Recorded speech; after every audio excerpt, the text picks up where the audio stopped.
Well, ladies and germs, it seems right when you paid your rent 2 weeks ago. There is another thing you need to spend your money on, WWE Stomping Grounds. But before we talk to that, welcome to the Playmakers Blog Podcast Wrestling Edition. To the left of me, as always, Darnell, the Playmaker Solins. How are you doing today, Darnell? Doing good, doing good. Okay, well, I don't think I ever would have thought as little as whenever the last pay-per-view was, roughly a month or so, that Roman Reigns isn't a world champion, but Shane McMahon, the guy he's feuding with but not feuding with, is on both shows, and now the guy who Shane beat is going to be a match with one of Shane's henchmen, and then we have a Raw superstar facing a SmackDown superstar for the world title and the women's title. Then we have another match where one person is on, well, they were on SmackDown. Now they're on. I don't know what the rosters are now, Darno. I just know there's 3 matches that are supposed to be interpromotional. Do you know which ones those are? So we got Roman Reigns, Drew McIntyre. Yeah, that's the easy one.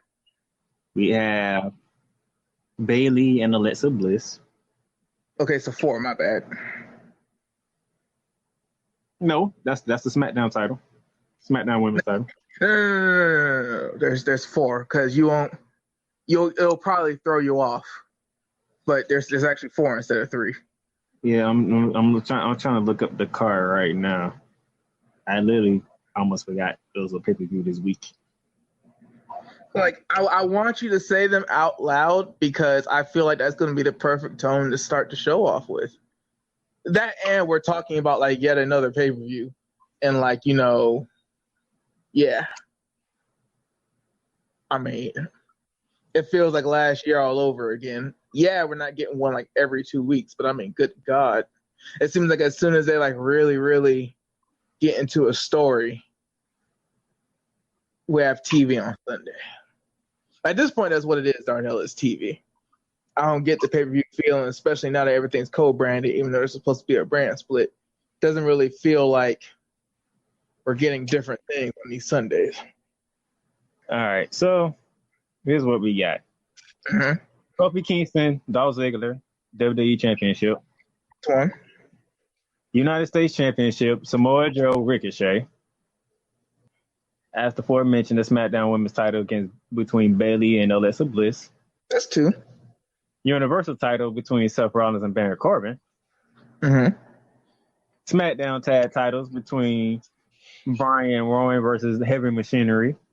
Mm-hmm. Shout out to Heavy Machinery. They finally getting the push. I know. Finally get on TV. Cruiserweight Championship, Triple Threat. Tony Nese, Akira Tozawa, and Drew Gulak. Mm-hmm. Mm-hmm. This was added on Tuesday. Xavier Woods and Big E versus Kevin Owens and Sami Zayn. That's 3. And then finally you have Roman Reigns and Drew McIntyre. That's 4. The wild card rule, and I'm trying to think because was the wild card rule introduced to the go home of Money in the Bank, or was it like a little bit before Money in the Bank? That was like after rest. Okay, it was right after. Okay, so yeah. All right, so Money in the Bank was weird because you have one briefcase for both divisions, and then the wild card rule, we were still solidifying that. But I mean, let's be honest. When Money in the Bank first came out, it wasn't whatever brand you're on. It was all 3 world titles. You can cash in if you want to. That's how Money in the Bank is supposed to be. That's why Money in the Bank was kind of like the past couple years, but it still did its job when it had like 2 briefcases for the world titles and whatever. But this is, I'm not going into this with high expectations, but at the same time, I don't want to go in and say that it will suck. I just think that this is going to be a really flat and just really like bland pay-per-view. Because I mean, I forgot one. The Raw Women's Championship, Becky Lynch versus Lacey Evans. And that furthers the point because it's like that feud is like, like they like really a pay per view like this that might not even last till next year because this was supposed to be bragging rights or something like that. Like this is the pay per view where you like build somebody up real quick so that you can say you have somebody. Right now, you have a person who is supposed to be cleared. That's like a big name on the Raw brand going against Bayley on SmackDown. When there's Mandy, Sonya, Ember Moon, Mickie James, who hasn't even been on TV yet. Like, Hey, I'm gonna be honest. I was surprised about a certain superstar being on SmackDown this week. Who, I Bayley? did not see it coming. No. Seth Rollins showed up on SmackDown. Yeah, he did. I did not see that coming. I mean, and that's cool from the standpoint of like, that's good that Seth got to show up on Kofi's show for once. Like, Kofi's been like on his show a lot, and that kind of like takes away the thunder of a guy who is like still flat. And then, Seth, it really, and at least they doubled down on something. They doubled down on the fact that if you were standing with Baron Corbin, Seth was coming to get you. And that was cool. So they doubled down on that. So that was cool. That was cool. But I mean, it still goes to the thing though. Like SmackDown's women's division after the Superstar shakeup, we were so excited because of how stacked it was. Right now, since the brand split, Charlotte, Alexa Bliss. That's it. Those are the two that have gotten matches. And granted, Bayley won Money in the Bank, but we didn't really have a chance to like see that flourish because she cashed in the same night. So yeah, we do have somebody different as champion and somebody different spearheading the SmackDown Women's division, which I do think is a good move. It's just, I mean, Bayley versus Ember Moon, that would have been nice. Bayley, Mickie James passing the torch, I don't really think that's a thing right now. I think that feud would have to be like set up a little bit longer for it to really feel like a torch passing match. But I mean, that would have been something. Mandy Rose, that would have definitely been something. Sonya Deville out of the duo, finally getting a match of being focused on as an individual competitor. That would have definitely been nice. If Asuka didn't get put into this weird tag team because she's having trouble with her English and they feel like she just needs to do something, that would have been nice. No, granted, it's all again. Yeah. Like, but dude, like, we got a Raw superstar going for a SmackDown championship. We have a feud that's kind of, at this point. We got a feud that's really at this point with Baron and Seth because, I mean, Baron hasn't won anyone in like a big match. Baron needs to win a big match for people to stay interested and for Baron to stay like credible as a main event person. Do I say this every week? Nobody cares. We don't. And it's one of those things where it's like, on one hand, you got Alexa Bliss fighting for a championship. On another hand, you're giving Samoa Joe versus Ricochet, which, like, look, as long as that match is a wrestling match and there is an actual finish, not just, oh, well, Samoa Joe is being overrun, so DQ. So Ricochet beat Samoa Joe, but he didn't beat Samoa Joe, so the saga continues. No, like, as long as there is an actual finish to that match, an actual winner or an actual loser, that match has potential to be the match of the night. Because, I mean, Kofi and Dolph's match is going to be really good, but for whatever reason, Dolph is listed as a Raw superstar. That confused the hell out of me. You just as a Raw superstar? Yeah. Why is that when he just been on SmackDown the whole time? That's the thing with the shakeup. Why is Alexa Bliss? Why does it make sense for Alexa Bliss to be fighting for a SmackDown championship, but we're confused that Dolph is listed as a Raw superstar, but he's been on SmackDown the whole time? None of this makes sense. One thing doesn't make less sense than the other. They're all confusing as hell. And well, we at least know Dolph and Kofi gonna give us something. Well, And he's in we know that match is gonna be good. Shoot, that match is probably gonna go last. Because I mean, if you want to give everybody the goods and save Seth and Baron last, go ahead. It's on the network. You don't gotta worry about cable people being mad the next morning. Go ahead. Put the Universal title on last. Nope, nobody wants to see Baron Corbin last. Nobody's gonna wait. At least not on the network. Who am I kidding? People are probably gonna beat the traffic if Baron Corbin goes on last. So, but I mean,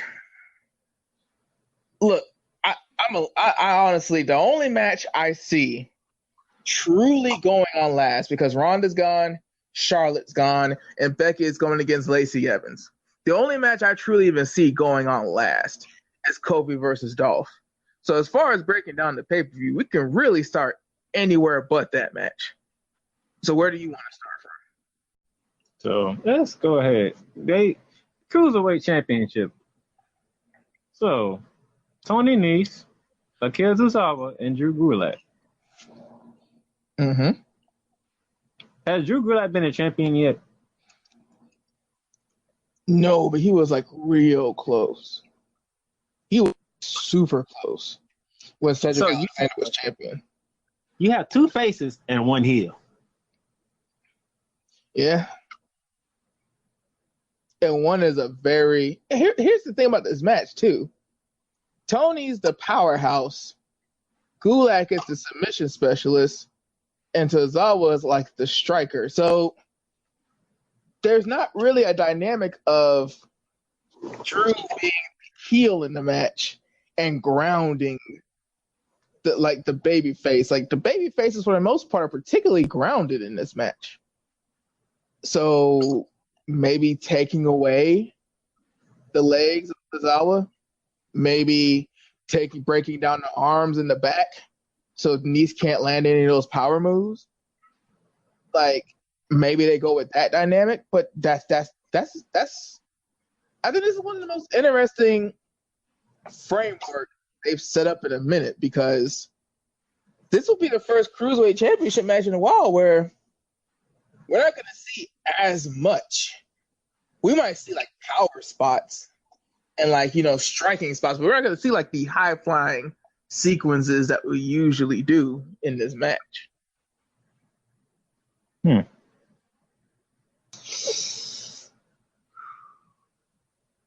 Tony Nese won the title at WrestleMania, if I remember correctly. Yeah. And So I mean, it's not his fault, but I mean, ratings haven't been like super duper up. Part of that is it being on the network, and the network is only capped at like between 1.6 to 2.1 subscribers at any given time. So I mean, he's only going to be the top champion of a show that has a ceiling. But I mean, WWE is a TV company, so if you're not bringing in people, what are you really doing besides putting on a good match nobody's watching? I'm gonna go with Drew. I'm gonna go with Drew too. I saw a little bit of Tony and Buddy's thing, and how they set up that match with Buddy basically saying like, this is for my title. I don't care about anything but my title. But them keeping the Tony Nese babyface thing, I understand that WWE is very traditional and it's good guy versus bad guy thing, and basically any era but the Attitude Era. Every other era except the Attitude Era, there's been a clear good guy and a clear bad guy. And usually like one or the other has to beat the other. Like there's usually not heel rolling up a heel. Sometimes it's a babyface being a babyface in like a really good match, but they switched back, and 205 Live, and I think even you said this before, Darnell, when a babyface is champion on 205 Live, that's when it just weirdly gets stale. It's like that's when everybody loses their personalities, and when it just becomes a long, tiresome thing to get through, because there's only one belt. It's kind of hard to have a whole division where guys don't like each other that much to where they're focused on beating another guy but not chasing the championship. So maybe the traditional style, maybe just the fact that Drew Gulak is done trying to save 205 Live and make 205 better, maybe him wanting to tear it down and just giving up on it and just wanting to inflict pain will bring some more people in. But yeah, the way that they're walking in with one heel and two baby faces, I think something's going to happen in that match. And they haven't really announced what's going to be on the pre-show yet. So, I mean, that could very well be the pre-show match or the opener. It usually is. Yeah, it usually is. Okay, I'll pick the next one. Daniel Bryan and Rowan versus Heavy Machinery. Not because of Daniel Bryan and Rowan, but because of Heavy Machinery. I think this one's going to get done pretty early. I think this is one of those things where Daniel Bryan and Rowan, they've been pretty cold as tag team champions. Some of that was because of Daniel's health, but another part of that was, let's be honest, we know the tag team division in WWE. We know how this goes by now. If you're not Dean Ambrose and Seth Rollins, you're not getting on TV like that. So this is a match where they got to defend. Daniel Bryan is a champion. Daniel Bryan just main evented Raw. Daniel Bryan and Rowan are going to win this match. It's all just a matter of how late in the night they got to work. This is one of those, it feels like we're going to get you up and ready. Heavy Machinery is coming. You got your baby face. And then look on you. I'm going to go with my gut, and I'm going to go Bryan and Rowan. What?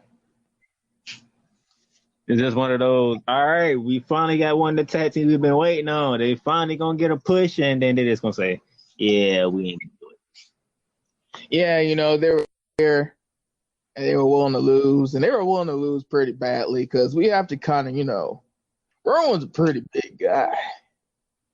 And they're pretty big guys. And, you know, Rowan's been kind of in the background, but he's a champion. And the last time he was a tag team champion, don't remind me. Well, so yeah, we need to reestablish the fact that Rowan isn't actual. He's a big boy. He's a hoss. The New Day versus the Canadian Best Friends. I would not be surprised if they go tag team, because there's going to be shenanigans. So these guys have to be like freed up, right? There's no way that match is just going to like go with like nothing happening later on in the night between Kofi and Dolph. So this is going to get done fairly early, even if it's not back to back. Now the tricky thing is Woods got touched up pretty badly by Dolph. They had to. They had to make it seem like Dolph ain't playing. Yeah. They did, and it was good because, you know, Woods is an extremely good seller. Woods is like Shawn Michaels level selling. Woods is like he's one of the best sellers on the roster. Woods made Dolph Ziggler look like this guy is one of the most evil heavyweight competitors that we've had in some time. Woods made Dolph look like he hits like Drew. And Dolph really needed a match like that. In the past, Dolph has either been depowered by promo or he's been depowered by like the matches being too even or being 50-50 going into a title match. This feud so far, him just being this jealous, depraved, upset that like after all these years, how the hell did Kofi get the company belt and I didn't? I've been doing the same thing as Kofi. And that whole thing coupled with that performance on Tuesday, like, but as far as this match goes, in the context of this match, New Day's coming in, but how strong is Woods? Because see, Kevin Owens and Sami Zayn, you know, Sami Zayn, he was just in a WWE Championship match not that long ago. Kevin Owens, he was right there in the thick of it not too long ago. Like, these are guys who, for the most part, are right there in that main event picture. These are guys who right now, their irons are sharpened enough to where they can go in and fight a world champion any day of the week. Big E, he's coming off of his second break from injury. Woods, he just got touched up. how are they going to go with this? Because Kevin Owens isn't facing Kofi Kingston right now because he didn't go on the field trip. With that, though, I mean, they can't just stop it abruptly. It turned out to be a pretty good feud. So Kevin Owens also needs to look good coming out of this. Kevin Owens, they need to remind people that Kevin Owens is gunning for Kofi. Kevin Owens is supposed to be the guy where Dolph is right now. And if Kofi can get through Dolph, Kevin's supposed to be the one waiting for him, not anybody else. I'm thinking that they've established something to where Kevin and Sammy can win, but it's not as heartbreaking as it would have been because Woods is hurt. Woods probably going to come in with some tape. Woods probably going to come in limping. Woods probably going to be John the same. I'd be surprised if they came up with the full-blown pay-per-view New Day entrance the way Woods got touched up on TV. First disagreement. I'm picking New Day. Mm-hmm. This is going to be a New Day pay-per-view. I mean, is there a reason why you're going to pick New Day, though? It's Kofi Kingston, as you would say, is the leader of the stable. Mm-hmm. Most people won't know that, though. Big E that's coming back from injury. Woods did his part about making Dolph look very credible. Kevin Owens and Sami Zayn are best friends, but they're on two separate shows. Mm-hmm. Woods and Big E is literally a team. I'm rolling with the literal team here.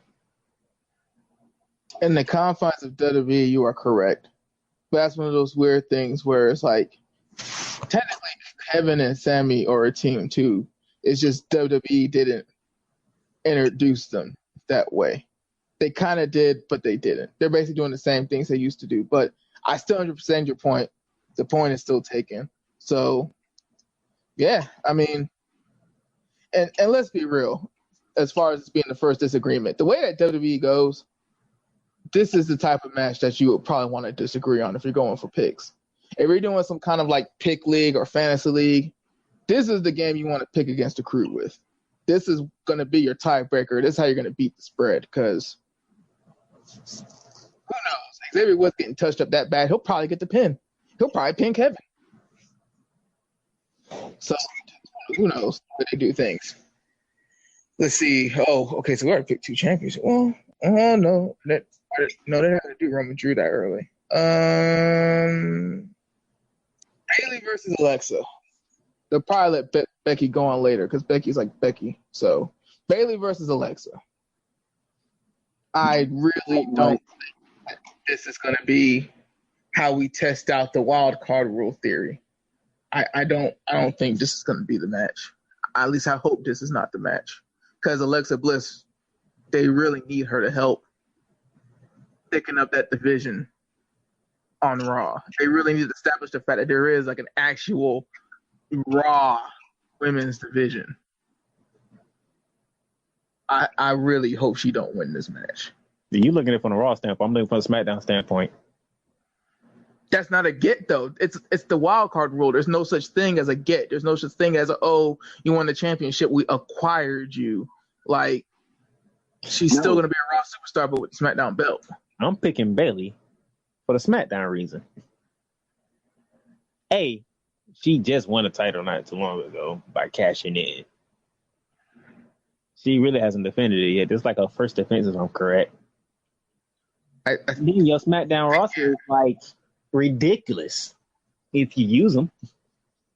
Yeah. I mean, R-Truth and Carmella, they're on SmackDown, aren't they? Carmella, she's been doing this thing, but she's on SmackDown, right? Yeah, they are on SmackDown, but since R-Truth got the 24 title, he's everywhere. Yeah, well, now he's trying to get it back, but actually, I didn't check social media today. He might have got it back, but he never lost it. He lost it to Drake. I missed that part. Yeah, you did. It happened so quick. It's not your fault. Hold on, he lost it to Drew McIntyre? He lost it to Drake Maverick. Oh, Drake. He finally got that damn belt. The payoff, brother. I got to go back and finish SmackDown and see how that happened. That was on SmackDown, yeah. Actually, no, you might have to go on .com. I think that was a social media title change.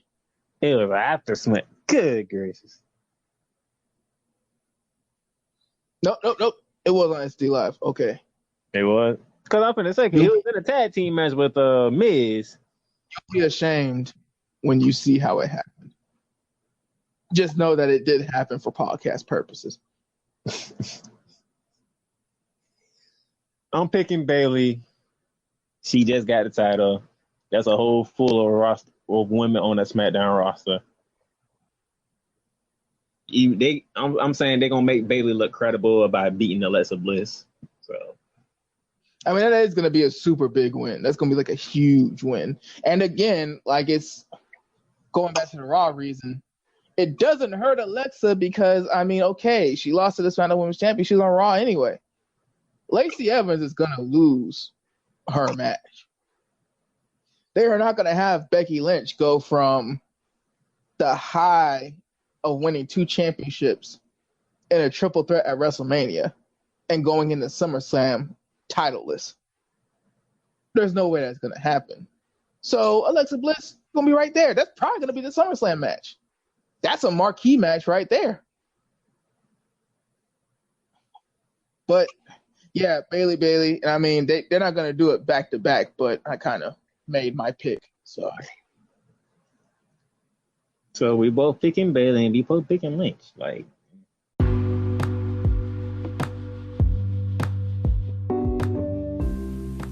have you ever thought about starting your own podcast?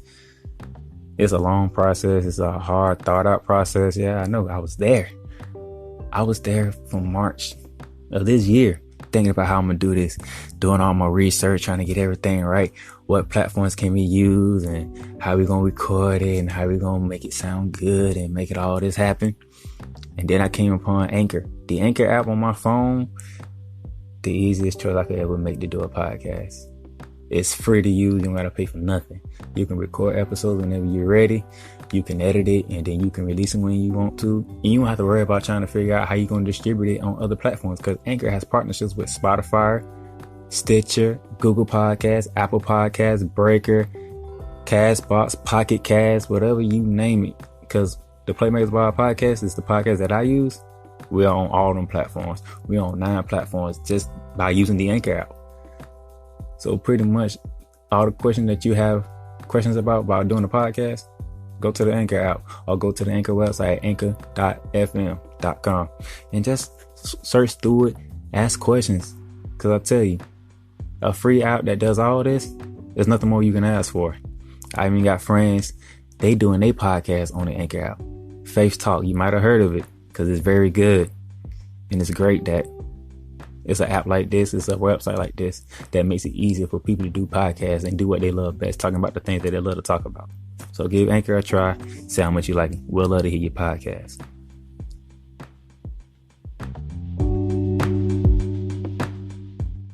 go figure. Hey, there's not even really much to say unless you just want to do it for like formality's sake. They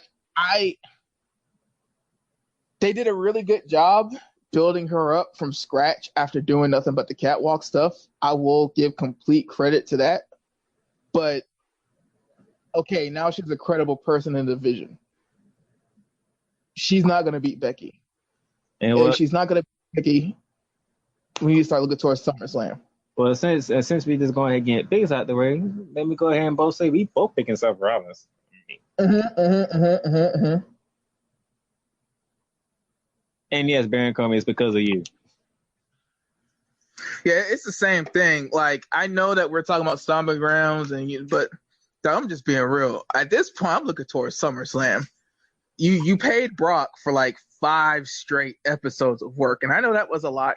I know that was a grip, but SummerSlam, we either need to see Brock in the building to threaten to cash in, or F it, the match just need to be against Brock himself. Because, like, as of right now, you just now built a U.S. title division.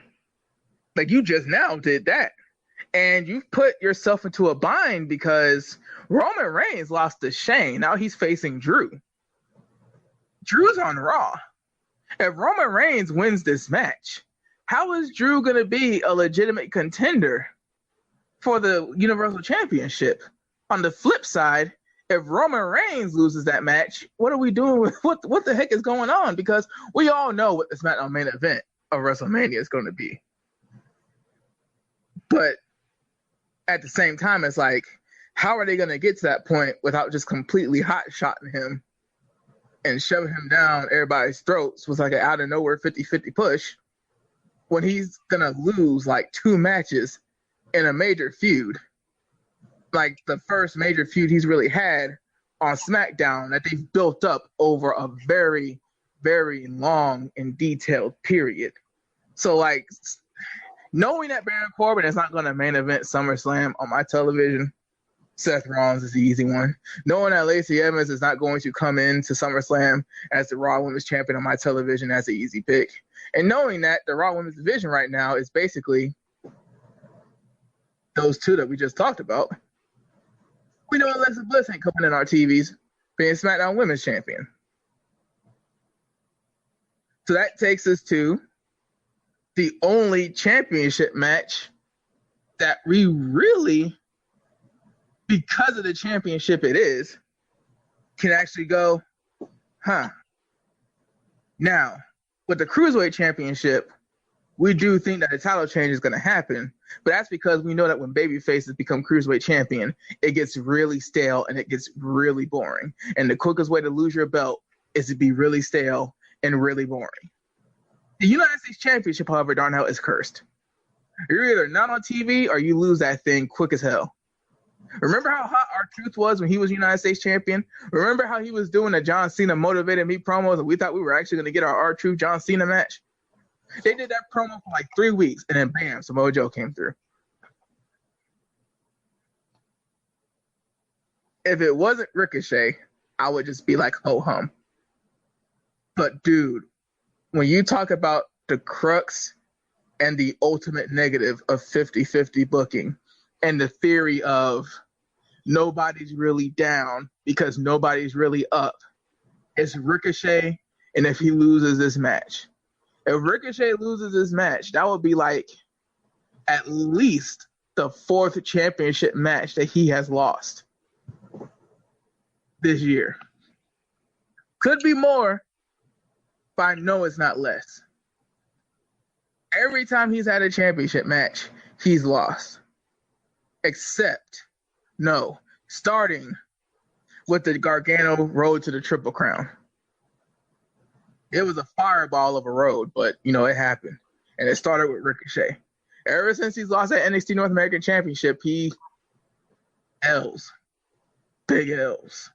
Why the hell did this happen, L's? L's against Bobby Roode. L's against Cesaro. What does this do if Ricochet loses his match, Darnell? How does that affect his stock as far as WWE is concerned? It don't affect it at all. And why is that? Because they ain't done that. As soon as he lost to Bobby Roode, that's when it happened. Damn. So you're saying it's already too far gone?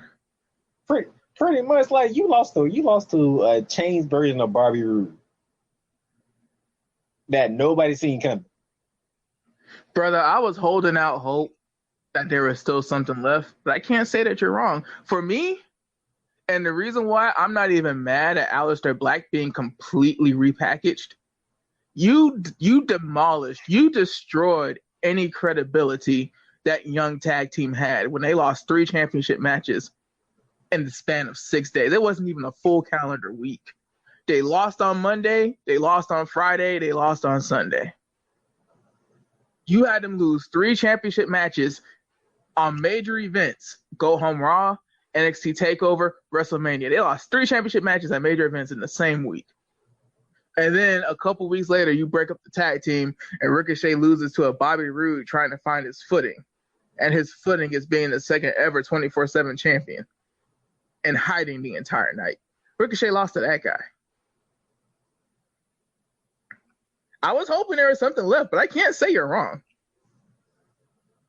So with that being said, it's basically going to be like a really good win for Samoa Joe. Then is this just something that you tick in his box, or does the United States Championship curse? Is there still a chance of that happening? That's a tough one, man. Because see, if it wasn't the United States Championship, Joe never really lost the title, if you really think about it. And that's the thing. And also, dude, Finn's not even on this show. So Finn might be wrestling in a non-title match in the kickoff show, and they just haven't announced it yet. Because it's still a long time before the actual like show kicks off. Then on top of that, they don't even announce kickoff show matches. Sometimes they just happen. They might have realized, oh snap, Finn's not on the show. Yeah, Finn ain't been on TV. Finn turned into the demon and had to go to therapy. So remember, Joe never really lost the title. But this does count as his second one. Yeah, it counts as his second one because Rey Mysterio had to vacate. Rey Mysterio was champion for like a couple weeks. So this is his second reign. It's not like the first one just continued. That being said, I mean, yeah, he was cheated out of it. Oh, if this was any other championship, it would be Samoa Joe easy. But now they want to have Ricochet win a fatal 5-way. Now they want to have Ricochet, win. Now they want to have Ricochet win, getting the pinfall and tag team matches. Now they want to 50-50 booking, man. Nobody's ever really down because nobody's ever really up. I'm going Samoa Joe because I feel like Ricochet is just going to be what we show people on Twitter. If somebody on Twitter says, you really believe 50-50 booking is real, we're just going to attach a GIF of Ricochet. That's what we're going to do. Anytime somebody wants to be a smartass with us on Twitter, we're attaching a picture of Ricochet. And you can argue all the way. I'm not responding to the tweets you send after that, but you can send them all you want. Ricochet probably got built up so that it actually seemed like it would be a competitive match for Samoa Joe. But for all we know, Roman Reigns, Drew McIntyre might go on too long, and they might just have Samoa Joe squash Ricochet. Who knows? Who knows? I gotta go with Joe. Okay. Speaking of which, touched on it earlier, but dude, this is one of the two that we really got to talk about. We didn't really talk about New Day, Kevin Owens. There wasn't really anything else to really talk about, but this is one of the two that we really got to talk about, not because of the match. Not because we're really that much interested in the match, because we got this match at WrestleMania, right after a world title match.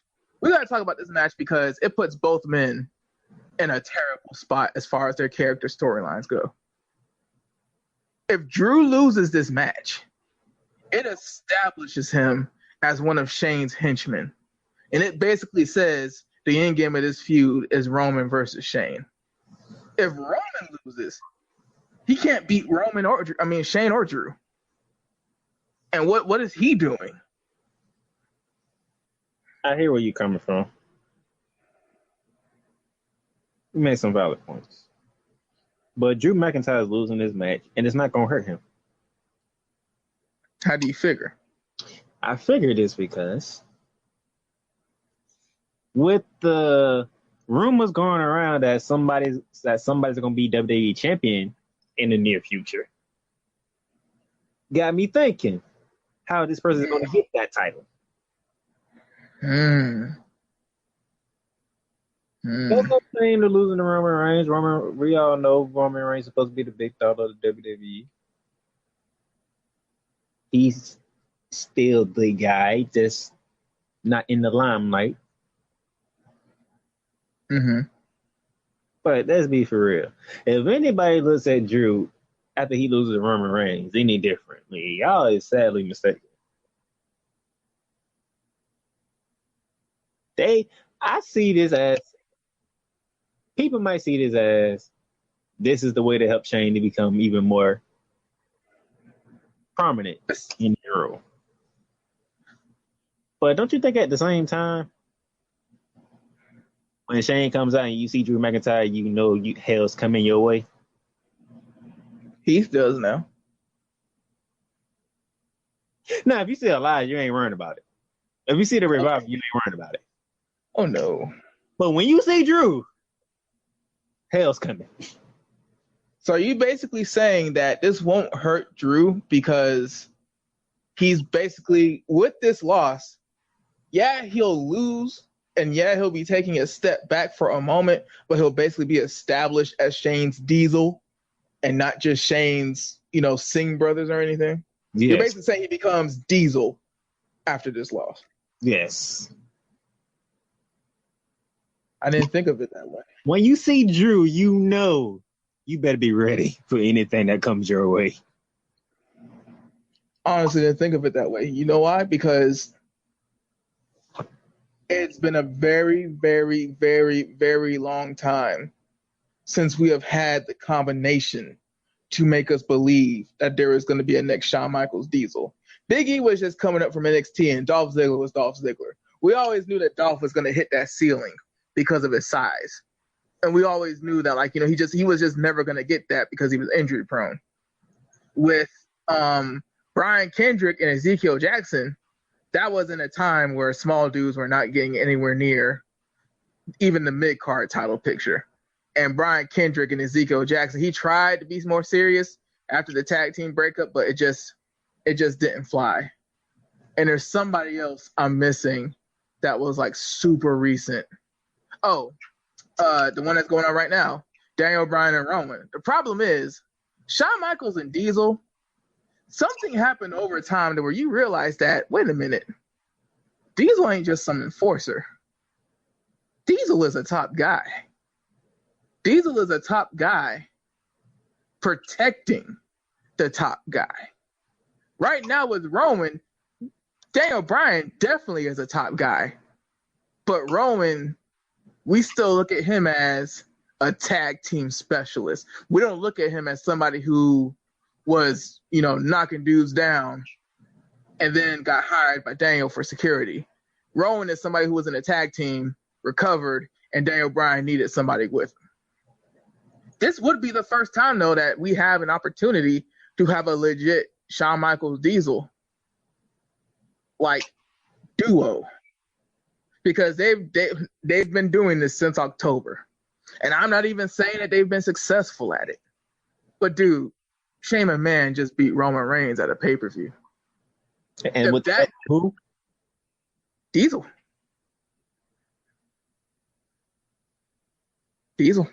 That Claymore kid's something serious.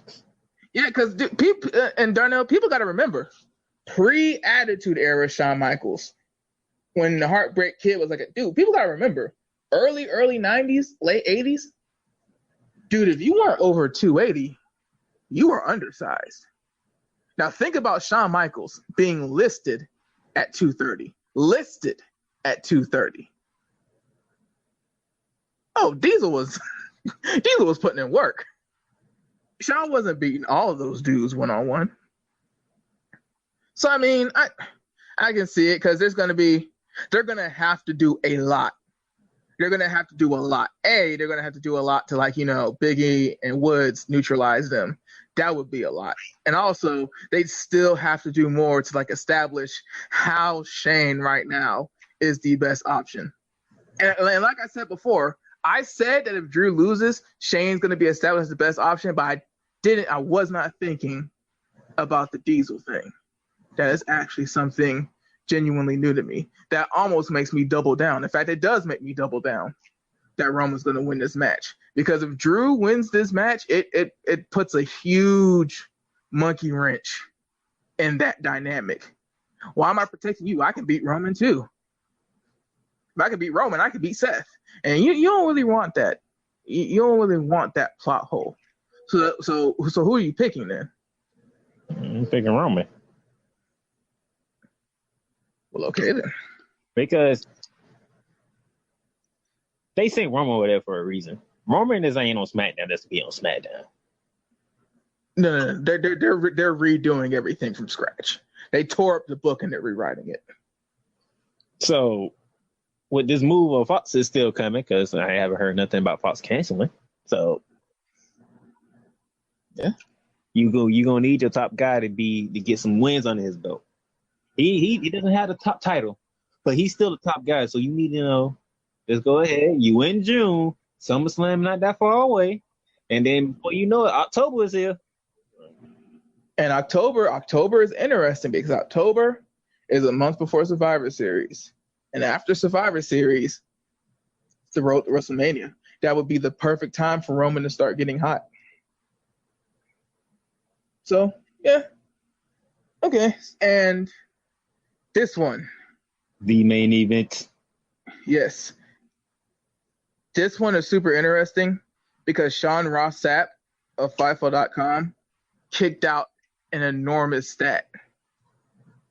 I can't remember the exact numbers, but I can remember the conclusion and the end result. Kofi Kingston is completely unbeaten and undefeated since he won the World Championship at WrestleMania. No false finishes, no DQs. Not even at the house show losing a 6-man tag match until dude, Kofi Kingston is flat undefeated. Kofi Kingston just did something that wasn't accomplished since the 80s. 2 shutout victories and 2 out of 3 falls matches in the same week. People keep talking about Kofi Kingston's character. And you know what? WWE might have Kofi Kingston winning all these matches because they acknowledge that his character would not traditionally be a world heavyweight champion right now. But I mean, Seth is a serious character. AJ Styles was a serious character. Shinsuke was a very serious character. Joe was a serious character. Look what losses during their reigns did to them. Look at what losses on their way to what should have been a title run did to them. Where is Shinsuke right now? What is Samoa Joe doing right now, as interested as we are in it? What's AJ Styles doing after he lost his Universal Championship opportunity? How bored are we that Baron Corbin keeps getting Universal Championship opportunities? At the end of the day, it doesn't matter how serious the character is, Darnell. If you win, people stay interested. If you win, people hop on the bandwagon. If you win, whether the sport is predetermined or not, you should be climbing up the number 1 contendership rankings. Or you should be establishing your legitimacy as a heavyweight champion. Sounds like a double for Kofi Kingston. It's gotta be. Well, I mean, and this is the thing that sucks so bad. This has been made really, really interesting. And it almost makes you forget why they call upon Dolph to do these things. It almost makes you forget what Dolph's role in the company is nowadays. He's getting paid very well to have this role, but still. Kofi Kingston is about to have a huge, legitimate, serious W on Sunday. His tag team might be beat to where they're barely effective if they're at ringside at all. He might just have Big E because Woods might get worked over in that match too much. They're basically probably going to build the night around, can Kofi really do it? He won the belt and he's won all these matches, but people are still saying blah, blah, blah, yada, yada, yada. Can Kofi actually get it done? Somebody's coming for his neck. Somebody ain't just coming for the belt. They're coming for everything. It should have been him. He wants it all. And he doesn't care what he has to do. He's going to beat up your friend. He's going to stop your show. He's going to do anything possible that he needs to, because what does Dolph Ziggler have left to lose at this point in his career, Darnell? He signed the multi-year contract. It is what it is at this point. What's he got left to lose? And if you could beat a man that doesn't have anything left to lose and that will do absolutely anything, you're a legit world champion. Because in that moment, you're going to have to face an onslaught that you've never faced before. Some dudes are worried about getting fined. Some dudes are worried about getting suspended. Some dudes are worried about blah, blah, blah, blah, blah. Some dudes can think about the next match and the next title opportunity. Dolph Ziggler don't. Dolph Ziggler can't. He knows that Kevin Owens is just waiting. He knows that guys like Baron Corbin keep getting title matches when they don't deserve it, even though he does. Hell, he knows Shane McMahon is thinking about what's his next power move going to be. He knows Roman Reigns is right there. This is going to be like not the biggest win, because I mean, beating Daniel Bryan at WrestleMania was like a huge win. But this is going to be one of those wins where it's like, okay, we know this is going to end sometime soon, but when we look back on your reign, that was a good one. There you got it. So, Darnell, it's a little bit of a lull. A whole entire country won the NBA Finals. And, hockey's over. Right now, that one sport with the wood stick and the ball, that's all we got. Shout out to the Blues, winning their first ever Stanley Cup. Shout out to the Raptors, winning their first ever NBA title. Like you seen it coming as soon as Klay Thompson went down. You like, yep, that's it. That's all that's to it. There's nothing else. Mm-mm-mm. But hey, it is what it is. Dallas don't know this, but I'm going to put this out there. I'm currently working on something, and that thinking about giving away a couple of free books of mine to all y'all that listen. Ooh. But me and Dallas, we're gonna work together. We're gonna find out how we're gonna work that in. But somewhere between this month and the next month, you'll have the details. That way, whoever wins, they can get this free book before football season get here. Because when August get here, you're gonna want to tune in, because we don't change a lot of things up for this upcoming NFL season and college season, and it's gonna be a blast. Well, I don't have anything to plug. I'm gonna be able to track me all weekend, trying to get some people to qualify for nationals. So, but I mean, you know what I'm gonna say, Darnell. So, do you want to say it for me, or you just want me to say it? I mean, you're a Los Angeles Rams fan, so you kind of beat them. You shouldn't hate them as much as I do. Go ahead, get it out your system. Another week, another opportunity to say fuck the Tennessee Titans. Goodbye, everybody.